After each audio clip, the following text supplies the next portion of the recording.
స్వచ్ఛ సుందర చల్లపల్లి చిత్తశుద్ధిని ప్రభుత్వం మరోసారి గుర్తించింది. ముఖ్యమంత్రి చంద్రబాబు ఆ కార్యక్రమ నిర్వాహకుల్ని అభినందించారు. మరింత సమాచారం మా ప్రతినిధి శ్రీనివాస్ అందిస్తారు.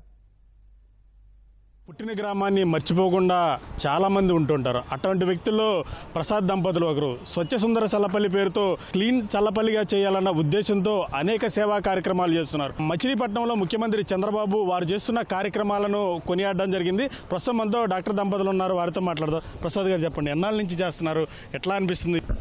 మేము నవంబర్ 12వ తేదీ 2014 నుంచి మేము ఈ స్వచ్ఛ సుందర చల్లపల్లి అనే ఉద్యమం మొదలుపెట్టి చేస్తా ఉన్నామండి. మాకేంటంటే ఒక బాధ, మనం ఒకప్పుడు చాలా శుభ్రంగా ఉండేవాళ్ళం, కానీ మన రోడ్లన్నీ కూడా అన్ని చెత్తగా ఉంటా ఉన్నాయి. అయితే 2014లో స్వచ్ఛాంధ్రప్రదేశ్ అనే నినాదం వచ్చిన తర్వాత మా ఎమ్మెల్యే ఇప్పుడు బుద్ధప్రసాద్ గారు స్వచ్ఛ చల్లపల్లి వచ్చి ఒక మీటింగ్ పెట్టి స్వచ్ఛ చల్లపల్లికి ఎవరెవరు ఏం చేస్తారంటే మేము ఒక టీమ్గా ఒక సంవత్సరం పాటు రోడ్లు ఊడుస్తామండి అని చెప్పేసి అన్నాం. అదే స్వచ్ఛ సుందర చల్లపల్లి ఉద్యమం అంకురార్పణ. ఆ రోజు నుంచి ఈ రోజు దాకా కరోనా టైంలో గవర్నమెంట్ ఆపమన్న కొద్ది రోజులు తప్పితే ప్రతిరోజు ఈ రోజుతో సహా మేము ఉదయం 4:30 నుంచి 6 గంటల వరకు స్వచ్ఛ సేవ చేస్తా ఉన్నాం. ఏ రకమైన ప్రతిఫలం ఉండకూడదు, ఇందులో డబ్బు ఉండకూడదు, పదవి ఉండకూడదు, పేరు ఉండకూడదు అనే ఉద్దేశంతో అటువంటిది ఒక 30-40 మంది 10 సంవత్సరాల నుంచి ప్రతిరోజు చేయటం అనేది చాలా అద్భుతంగా ఉంటుంది.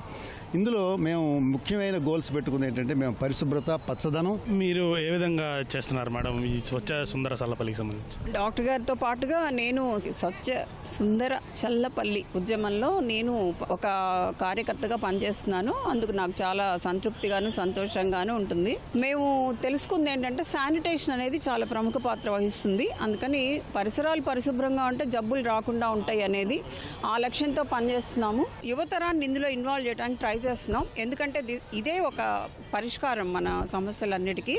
శానిటేషన్ అనేది పరిష్కారం. ఈరోజు సీఎం గారు మీరు చేస్తున్న కార్యక్రమాలను కూడా మెచ్చుకోవడం జరిగింది. ఎట్లా అనిపిస్తుంది మేడం? సీఎం గారు ఇంతకు ముందు కూడా 2017, 18 వరుసగా 2 కన్సిక్యూటివ్ ఇయర్స్ మాకు అవార్డ్స్ ఇవ్వడం జరిగిందండి. అందుకని చంద్రబాబు నాయుడు గారు, మా బుద్ధప్రసాద్ గారు, వీళ్ళిద్దరూ సహకారం మాకు లోకల్గా చల్లపల్లిలో ఉన్న పంచాయతీ ప్లస్ అధికారులు, ప్రజల సహకారం కూడా ఉందండి. అందుకే మేము ఇంత సమర్థవంతంగా చేయగలుగుతున్నాం.